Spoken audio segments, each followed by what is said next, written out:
Bonjour à tous, retour sur Black Mirror, Bandersnatch. Donc qu'est-ce que c'est? C'est le nouvel épisode de la nouvelle série, je pense, ou c'est une espèce de préquel, peut-être que c'est le premier épisode et puis que les autres viendront, de la nouvelle saison de Black Mirror. En tout cas, c'est un nouvel épisode. La particularité de celui-ci, je l'ai appris il n'y a pas très longtemps, hein, c'est qu'il est interactif, hein. C'est-à-dire qu'on peut choisir de faire des choses dans ce film, qui dure à peu près une heure. Ouais, c'est un film normal, hein, une durée d'une heure trente et quelques. Alors évidemment, on a quelques références. Cinéma, j'en ai pas. Je n'ai pas le souvenir d'avoir vu des films comme ça. C'est la première fois au cinéma, en tout cas moi, de mon point de vue, que je rencontre ça. Maintenant, dans les jeux vidéo, le jeu The Walking Dead qui a été fait en... Il y avait différents, pas le film, pas le jeu d'action, le jeu plus de réflexion-aventure. On était comme ça confronté en permanence à des choix. On devait répondre oui ou non, ou bien choisir la porte de droite, la porte de gauche. Et en fonction de ce qu'on répondait, eh bien, le scénario évoluait.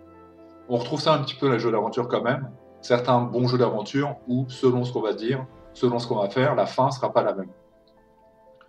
Donc ce qui nous est promis dans cet épisode de Black Mirror, c'est que selon nos choix dans le film, certains n'auront aucune importance et d'autres pourront potentiellement changer la fin.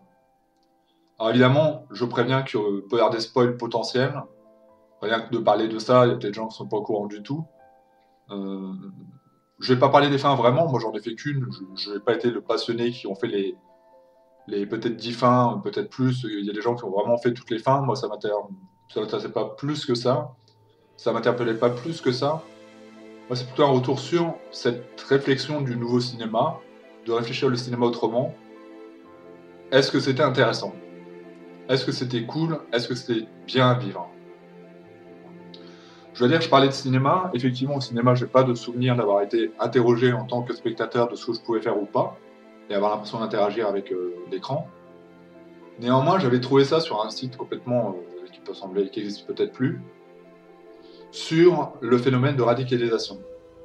Donc, c'était un truc du gouvernement que j'avais fait, où c'était très très comique pour le coup, c'était très gouvernemental, c'était très plan-plan quoi, où on devait, selon les choix, choisir de suivre je sais pas comment on va appeler, Salim le salafiste, ou bien de rester avec ses copines. Voilà. Mais effectivement, selon le choix, à la fin n'était pas la même. C'était sur un site internet, c'était très linéaire, c'était très. Alors oui, la fin était différente. Et puis, il y avait toujours une morale qui était attention, ils viennent vous parler d'images de vidéos de Daesh, c'est peut-être douteux. Enfin voilà, c'est le seul moment où j'ai l'impression sur un site d'être en interaction avec le truc. Au cinéma, je ne connais pas, il y a peut-être eu d'autres films. Autre point à préciser, c'est que moi j'ai joué, participé. Est-ce que c'est un jeu ou est-ce que c'est un film? Un peu entre les deux. Donc, en tout cas, j'ai vu cette œuvre sur mon PC.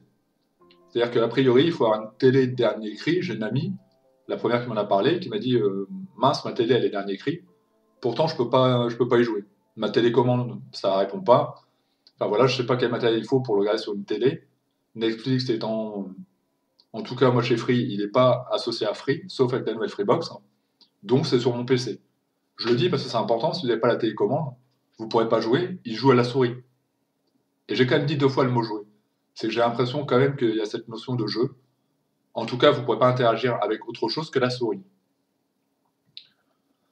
De quoi nous parle cet épisode si on enlève ce côté interactif? Ce qui est étonnant pour l'épisode de Black Mirror, c'est que Black Mirror nous parle des technologies et que là, indirectement, il va nous parler des technologies. C'est-à-dire que pour une fois, on est dans le passé. Et généralement, dans Black Mirror, on est plutôt dans le futur. On va se rendre compte assez vite qu'on est dans le futur. Là, quelque part, on va rester dans le passé en permanence. Et on est dans les années 1984, aux prémices des jeux vidéo. Je pensais même pas que les jeux vidéo étaient aussi mauvais à l'époque, pour être honnête. J'avais pas le souvenir, je pensais que les jeux étaient un peu plus évolués. Et on va voir des concepteurs de jeux vidéo, notamment un gamin, alors je sais plus son prénom, un espèce d'autiste, un mec qui est souvent fermé chez lui, qui est brillant, qui est intelligent dans son domaine du jeu vidéo, comme il y a eu beaucoup de profils comme ça un peu autistiques qui ont resté dans le jeu vidéo parce qu'ils ont ces facultés-là, quoi, ça, d'être énormément fermé sur un seul sujet et de bien le traiter. C'est un peu ça que ça voulait dire. Qui un jour est appelé à aller dans une espèce de grande entreprise qu'on pourrait appeler enfin pas Microsoft, mais ceux qui ont fait World of Warcraft, un truc important, quoi, qui produit des jeux qu'il aime. où il a des idoles, il a joué à tous les jeux. Il est convoqué parce qu'il est en train de mettre au point un programme, et donc on lui dit potentiellement, bah, on peut le signer si tu le veux. Euh, donc est-ce que tu acceptes? Enfin voilà, là commencera le côté interactif, mais on va mettre de côté le côté interactif.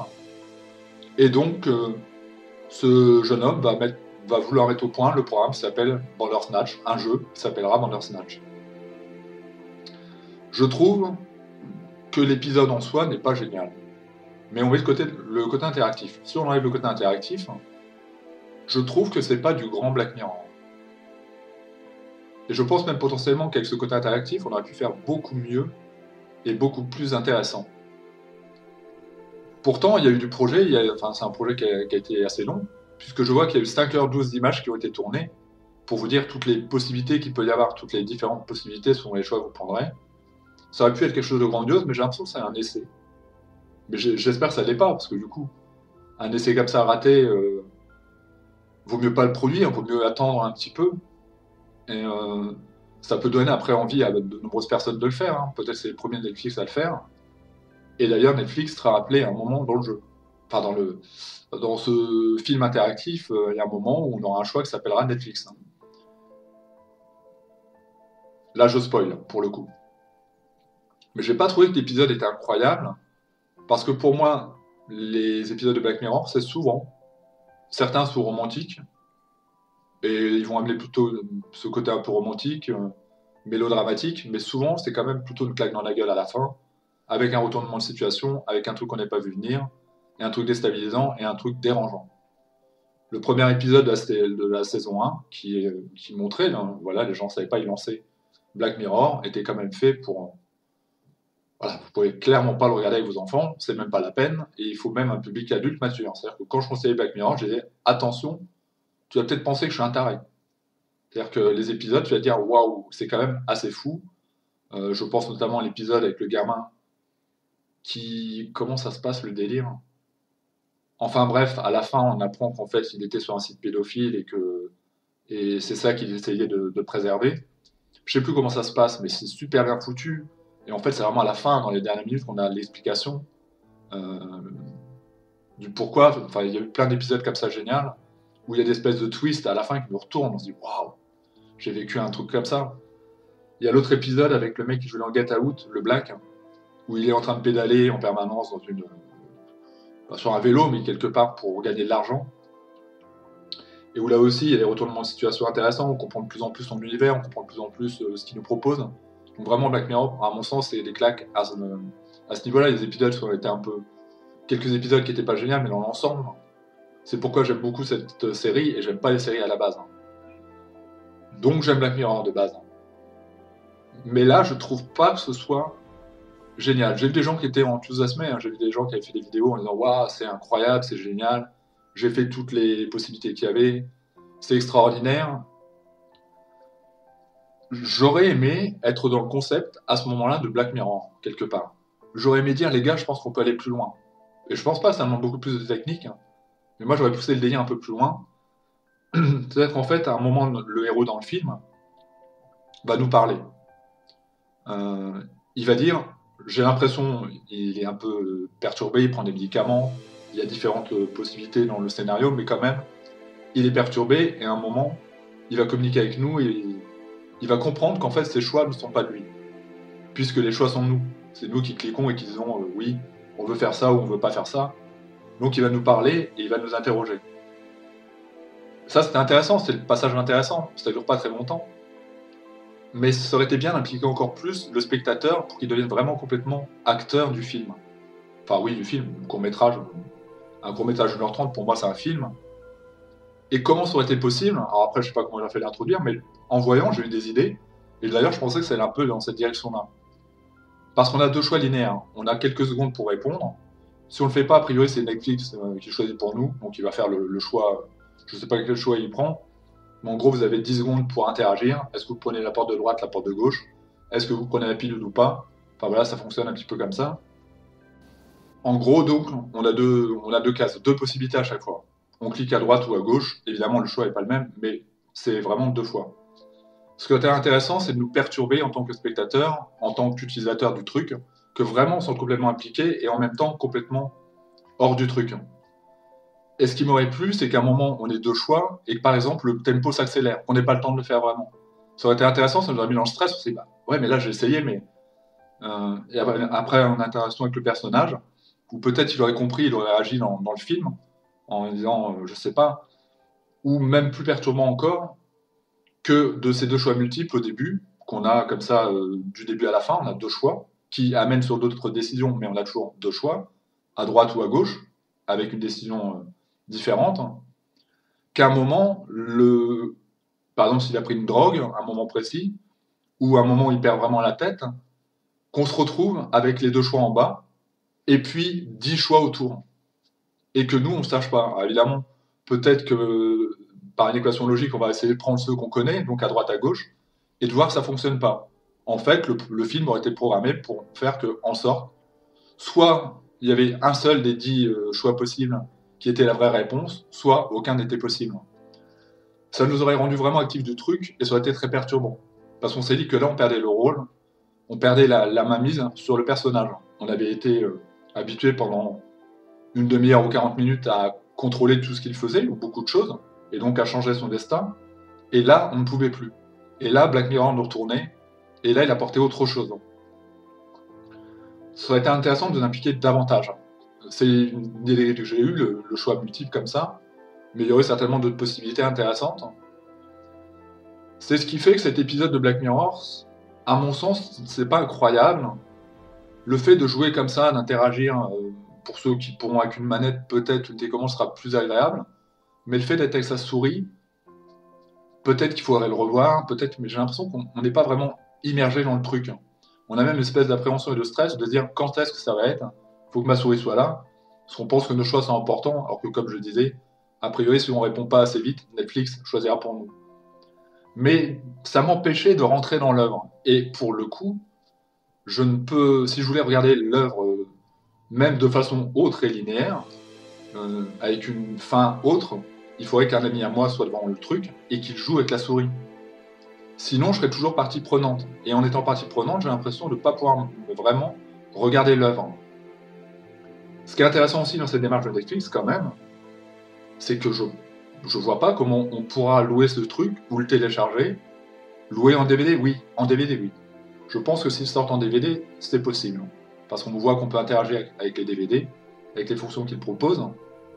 Mais en téléchargement, je pense que les gens qui n'ont pas Netflix ne pourront pas participer à cette expérience. Et ça, c'est intéressant. Ça donne même une réflexion sur le futur de demain et du cinéma. Peut-être que pour empêcher le téléchargement, on pourrait faire plus de films interactifs comme ça. Et on pourrait peut-être aller plus loin, parce que du coup, là, si on était tous dans le cinéma avec une télécommande, bon, je suis pas sûr que ça nous ferait kiffer réellement. Puis en plus, on pourrait pas. Si on était tous devant la même œuvre avec une télécommande, on pourrait pas, parce que tout le monde aurait des choix différents. Donc ce serait le bordel, et en fait, on nous donnerait aucun ordre. Le film comprendrait pas ce qu'on veut faire. Mais en tout cas, c'est une belle réflexion par rapport au piratage, parce qu'effectivement, cette œuvre-là ne pourra pas être téléchargée. J'ai un ami qui a pas Netflix, qui était fan de Black Mirror, à mon sens, il ne pourra pas le voir. Il a vu les épisodes sur les sites de streaming, mais là, je ne pense pas que cette œuvre puisse être retranscrite sans le programme. Comment ça a été fait, je ne sais pas. Parce que quand même, ça ne doit pas être simple au niveau de la programmation, malgré tout. Quand on choisit un truc, ça fait vraiment une action différente. Il y a des gens qui disent, moi j'ai choisi, en gros, on va être à un moment, il faut être pacifiste, il faut être violent. Il y a des gens, moi j'étais plutôt pacifiste en règle générale. Je me suis plutôt dit, je ferais pas ça à quelqu'un. Vous avez par exemple, est-ce que vous voulez tuer votre père ou partir? Moi je prenais partir. Il y a des gens qui ont choisi de tuer mon père. Il y a vraiment eu une situation qui a été complètement différente. Ils ont choisi d'incarner la violence. Et très souvent, à moins que le scénario se joue de nous, mais ça ira plutôt dans ce sens-là, quoi. Donc c'est intéressant, c'est bien foutu, mais c'est pas encore abouti réellement. Est-ce que ça va faire un buzz ultra positif? Est-ce que ça va amener après d'autres réalisateurs ou même les mecs de Netflix? Est-ce que ce serait intéressant? Je suis pas sûr de faire une suite ou de faire une continuité ou de faire un autre épisode comme ça. Ouais, c'est ça, je voulais dire. Je me perds un peu parce qu'il n'y a pas de fil conducteur et j'ai pas pris de notes.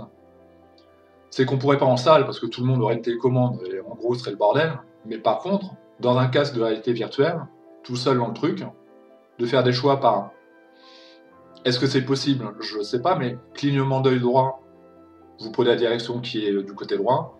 Clignement d'œil gauche, vous prenez la direction qui est du côté gauche. De le vivre vraiment intérieurement, en 3D, réellement devant vous. Là, on vient vraiment sur des choses intéressantes. Pour le futur du cinéma, donc ouais, avis mitigé. Avis mitigé. Mais clairement, si on enlève ce côté interactif, enfin du coup, comme moi j'ai pas été séduit, j'ai pas vraiment aimé cet épisode de Black Mirror. Et s'il est annonciateur de ce qui va arriver après, ouais, j'arrive pas à me placer, parce qu'en fait, en tant que mec qui ferait de l'informatique, qui serait dans la programmation, ils doivent trouver ça génial, et peut-être que ça l'est, et que c'est incroyable. Mais je parle en tant qu'œuvre de cinéma qui m'est proposée. Là, le scénario est pas incroyable. C'est plutôt commun. Bon, il y a bien des allusions à certaines dimensions parallèles, et certaines, évidemment, réalités différentes. Pour ça, je dis, il y a un peu de spoil quand même dans ce que je dis. Mais si on enlève tout ça, c'est pas incroyable. Et j'ai eu un peu peur il est possible que je me désavoue de Black Mirror et que j'aime pas la nouvelle saison. J'ai cru comprendre qu'ils allaient vers quelque chose de plus romantique. Bon, c'est peut-être pas le mot adapté, mais plus positif. Après tout, pourquoi pas? Ça peut être positif et être super intéressant, aller vers un côté plus sensible. Euh, mais peut-être qu'ils eux-mêmes s'essoufflent, hein, et qu'ils commencent à se dire on sait plus quoi proposer. Moi, je trouve que les scénarios de Black Mirror sont super inventifs, hein, que c'était vraiment généralement très novateur et qu'au bout d'un moment, on s'essouffle. Et peut-être qu'ils auraient raison de réfléchir à bon, on va faire 3 saisons et puis voilà. C'est un projet comme ça qu'on veut assez court parce qu'on pense qu'on a donné beaucoup, on pense que c'est vraiment nouveau et c'est nouveau et c'est très orwellien parce que il y a des épisodes de Black Mirror, sauf s'il y a des informations, c'est peut-être possible, hein, que le réalisateur avait qui sont passés réellement dans la vie, notamment l'épisode qui est génial d'ailleurs où une jeune femme est évaluée toute la journée par des notes. Et évidemment, elle veut briller. En plus, c'est une nana qui ressemble à ça, qui veut être bien vue par ses amis. Et en fait, dans cet épisode de Black Mirror, vos interactions feront que. Donc, si vous voulez le matin et vous dites pas bonjour à votre concierge, par exemple, parce que vous êtes levé du pied gauche, elle va vous noter mal. Elle va vous mettre une note négative. Si vous allez au boulanger et que vous prenez le pied dans, je sais pas, vous faites tomber une étagère, elle va vous noter mal, voilà. Vous allez au restaurant, et progressivement, parce que vous voyez vos trucs, vous regardez sur votre iPhone, vous dites, ouais, ma note elle baisse. Et dans cet épisode, en l'occurrence, la nana elle pète les plombs de plus en plus, parce qu'elle essaie de rattraper ce qui s'est passé depuis le début, mais elle n'y arrive pas, et elle fait pire en pire, et ça devient une vraie catastrophe, et à la fin, finalement, elle révèle son vrai visage, en disant, c'est fini, à la fin, elle note de 0 pointé, tout le monde la déteste, elle est devenue exécrable, elle est en colère, euh, et ce truc, qui ne pourrait être qu'une fiction amusante, bien que très cynique et grinçante, c'est la réalité en Chine. C'est-à-dire qu'en Chine, ils ont mis je crois que c'est en Chine, ils ont mis au point un truc de dotation et de notation, je vous mettrai le lien en dessous, pour que ce soit intéressant, qui évalue. Vous êtes évalué toute la journée comme ça. Alors, je sais quelques trucs ont été mis en avant, par exemple, pour avoir un logement, ce ne sera pas l'argent que vous allez donner, ce ne sera pas, maintenant en France c'est un petit peu comme ça, comment on appelle ça, les gens qui vont vous donner de l'argent en fait, hein. Il faut 3 ou 4 loyers d'avance que le garant, par exemple, le garant, ce ne sera pas le garant, ce sera vos notes par rapport à l'interaction avec les autres. Si vous êtes bien noté, vous passerez avant. Si vous êtes mal noté, vous serez derrière. Ça plaît vachement à Emmanuel Macron. Je suis sûr que là, il est réjoui.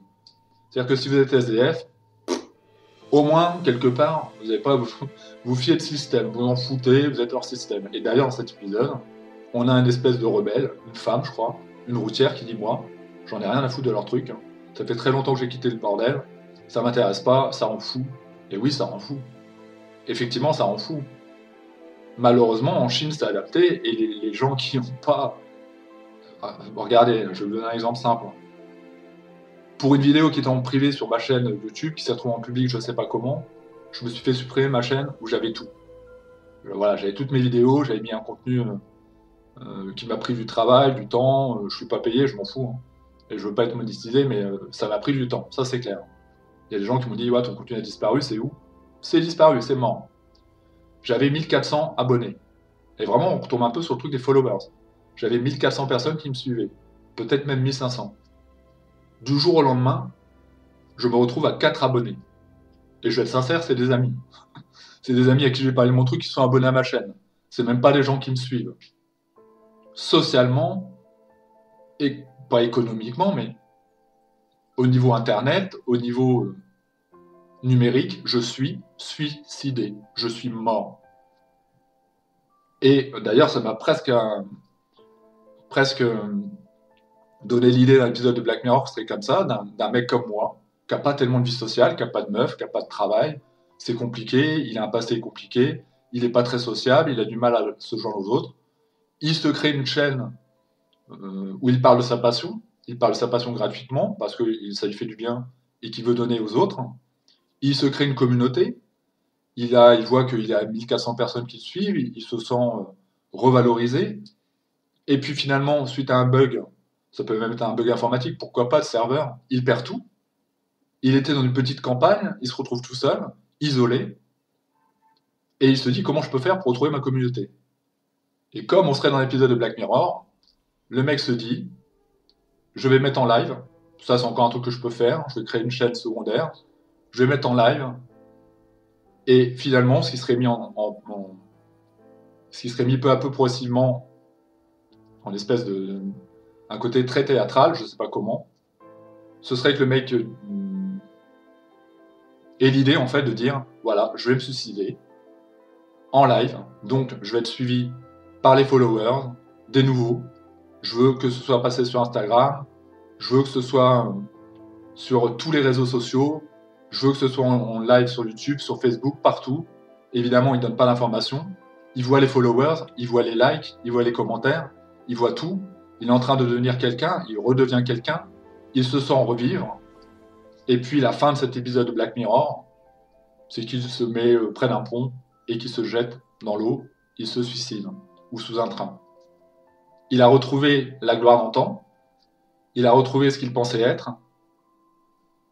Sur les internets, peut-être est-il immortel à jamais, mais dans la vraie vie, il est mort pour toujours. Je vous avoue, c'est une idée qui m'a traversé l'esprit. C'est tellement dur à vivre que tu te dis... j'en ai parlé avec un ami plus proche, j'ai dit, mais franchement, tu penses à te foutre en l'air, hein. Tu dis, tout le travail que tu as fait... ouais, bon, la vraie réponse est, attends, arrête tes conneries, pas pour ça. Non. Non, mais quand tu es créatif, tu dis, franchement, ça donne une idée de scénario. Et je vois bien ça dans l'épisode de Black Mirror. Et on sera encore une fois sur les dérives d'Internet, les dérives de... Ce Black Mirror, c'est ça, hein. Si vous ne le savez pas, je pense que vous le savez, mais le truc qu'on voit au tout début, c'est un écran, et l'écran, c'est l'écran de PC, c'est l'écran de notre télé, c'est l'écran de votre iPhone, c'est l'écran de... Il représente la technologie. Donc très souvent, il y aura une caméra, il y aura un truc, un œil informatique qui sera là et qui regardera. Et c'est le message de Black Mirror. Et là, ce serait complètement dedans. Je peux vous parler d'un film qui parle un petit peu de ça, qui est comme un épisode de Black Mirror en plus long, dont je vais reparler dans ma défunte chaîne que YouTube a supprimée. Je vais refaire la critique, je vais la refaire. C'est Ingrid Go West. Je mettrai le lien en dessous pour la bande-annonce. Ça parle un petit peu de tout ça, ça parle d'une nana qui va se prendre d'amitié pour une espèce d'influenceuse sur les réseaux sociaux. Ça fait vachement Black Mirror, quoi. Il y a ce côté-là. Puis elle va se rendre compte que la personne n'est pas comme elle le pense. Alors ils vont devenir amis au début, puis c'est une influenceuse. Puis en fait, ce qui l'intéresse, c'est simplement son image. Donc... Et l'autre est complètement perdue dans cet univers. Elle idolâtre, elle la voit comme une femme idéale, alors qu'en fait, on a eu un peu le cas avec Joy Phoenix, qui est une jeune femme qui a commencé sur Internet peut-être quand elle avait 16 ans, puis elle a grandi, maintenant elle a voilà, 25 ans peut-être, et il y a eu des trucs qui ont circulé, comme quoi elle fumait, comme quoi elle avait des relations avec des garçons, et oui, ma fille elle a 25 ans quoi maintenant. Donc oui, certainement qu'elle a déjà été peut-être dans des trucs qu'elle a regrettés, peut-être qu'il y a des mecs qui ont des trucs sur elle et qui pourraient être vraiment problématiques. Et même, encore une fois, on rejoint un peu le délire de Black Mirror, aller très loin et finir mal. Elle est obligée de faire un désaveu, quoi, dire voilà, oui, j'ai changé. en colère, quoi, de dire bah ouais, vous m'avez idéalisé, mais maintenant je suis une grande fille, quoi. Alors oui, je fume, alors oui, il m'arrive de coucher avec des mecs, alors oui, en colère, sauf que c'est la rançon de la gloire, et en même temps, c'est complètement ce que montre Black Mirror, c'est le danger de ça. C'est que il est trop tard, elle s'est créée une image, maintenant elle a beau faire, d'ailleurs, euh, elle est passée à la fois sur les plateaux télé pour être comme ça un petit peu honorée, elle a fait des espèces de presque comme un festival de Cannes. Les gamines venaient les voir par millions, j'exagère, mais. Et puis après, elle a eu le retour du bâton, où dans sa vidéo, elle se faisait insulter, elle se faisait. C'est ça ce que décrit Black Mirror. C'est en ça que j'adore cette série. Et j'espère que la quatrième saison, je crois que la quatrième saison sera ça, sera tout aussi intéressante et qu'elle sera pas comme ce nouvel épisode. Ou alors qu'ils disent c'est une expérience qu'on a voulu vivre, ou faire vivre à nos utilisateurs, c'est un truc comme ça, juste pour donner l'impression d'une interaction qui sont un peu comme dans les vieux livres de l'époque, vous êtes les livres dont vous êtes le héros, auxquels je jouais beaucoup, que c'était juste une expérience, juste même peut-être un cadeau de fin d'année, mais que c'était pas vraiment une volonté après de continuer dans ce sens-là et que les épisodes sont beaucoup plus réfléchis, beaucoup plus matures, beaucoup plus intéressants. Cela, franchement, personnellement, ça me parle pas. Enfin voilà, c'était mon retour sur l'épisode de Black Mirror qui s'appelle Bandersnatch. Évidemment, j'ai spoilé un peu, hein, je suis désolé, mais dans Retour sur, je parle de retour sur l'actualité, mais je mettrai dans le truc avec spoiler, pour éviter que vous compreniez quand même qu'à des moments, il y a des décisions clés, j'ai pas dit lesquelles, mais voilà. Et après, si vous voulez, vous tapez Bandersnatch sur YouTube, vous verrez les gens qui ont fait toutes les possibilités, qui ont passé 4 heures sur le film. Moi, je vois pas trop l'intérêt. Honnêtement, surtout qu'a priori, quand même, la fin est toujours à peu près la même. Ça change pas énormément le destin de notre personnage. Et puis qu'en plus, on n'a pas vraiment l'impression qu'on est le personnage. Enfin, c'était complexe. Ça a peut-être été fait un petit peu trop vite, un petit peu de façon trop hâtive. Ils se sont peut-être dit, ouais, le concept il est génial, mais peut-être que le scénario ne l'était pas assez. Je vous dis, moi j'aurais bien aimé l'idée à un moment de perdition. Surtout qu'en plus, il y a une référence à un moment où on doit choisir entre deux albums. Un que je ne connais pas et l'autre qui est Tangerine Dream, Fedra. C'est mon album préféré. C'est un album complètement tripé. Donc, on aurait pu, avec toute cette ambiance, faire un truc où à un moment, nous, hein, l'espèce de spectateur, ne sache plus quoi faire, qu'il soit ou qu'on ait un bug sur l'écran géant, parce qu'à un moment, on voit un bug sur son écran, mais c'est pas l'écran en tant que tel. Ça aurait été cool qu'à un moment, par rapport à notre choix, pouf, notre écran à nous soit en bug, qu'on ait l'impression qu'il soit en bug. Ça aurait été intéressant, évidemment, ça aurait pas pu durer longtemps, mais qu'on ait la sensation que c'était vraiment notre PC. Presque avoir envie de débrancher, merde, qu'est-ce qui se passe? Pourquoi pas aller dans le délire, le faire durer assez longtemps, avec, vous savez, les écrans bleus à la con. Là. Ce genre de truc nous donnait l'impression, même si on se dit non, non, c'est qu'un film, que peut-être potentiellement les mecs ont pris un virus, ça aurait pu être aussi intéressant l'idée de virus, qui aurait pris accès à notre PC et du coup, pouf, écran bleu, et du coup plein de problèmes, et du coup des messages partout, et qu'on se pose la question, est-ce que je dois redémarrer? Est-ce que un truc comme ça de 3 minutes, ça aurait été audacieux? Qui aurait attendu les 3 minutes? Mais il serait dit en même temps, mais là c'est mort, c'est mon PC qui est mort, bah, il se passe rien, regarde, si tu fais venir quelqu'un, regarde, ça fait 2 minutes que je suis là, il se passe rien. Ah non, mais c'est pas normal, bah oui, mais. Et qu'au bout des 3 minutes, il se reproduise quelque chose de nouveau, et vous comprenez que vous étiez dans le film. Voilà, rendre le truc plus fou, plus démesuré, ça aurait été passionnant. Mais c'est pas le cas. Dans toutes les possibilités qui ont été offertes, ça peut être un peu plus rock'n'roll, un peu plus hardcore, un peu plus sanglant, mais c'est pas assez fou. Donc voilà ce que je pensais de l'épisode de Black Mirror Bandersnatch. Je vais en parler avec une amie qui a dû le voir depuis, voir ce qu'elle en pense, et puis même peut-être lui passer cette critique quand j'aurai fini. Merci à vous et à bientôt. C'était Bandersnatch, retour sur Bandersnatch de Black Mirror. Merci à vous et à bientôt.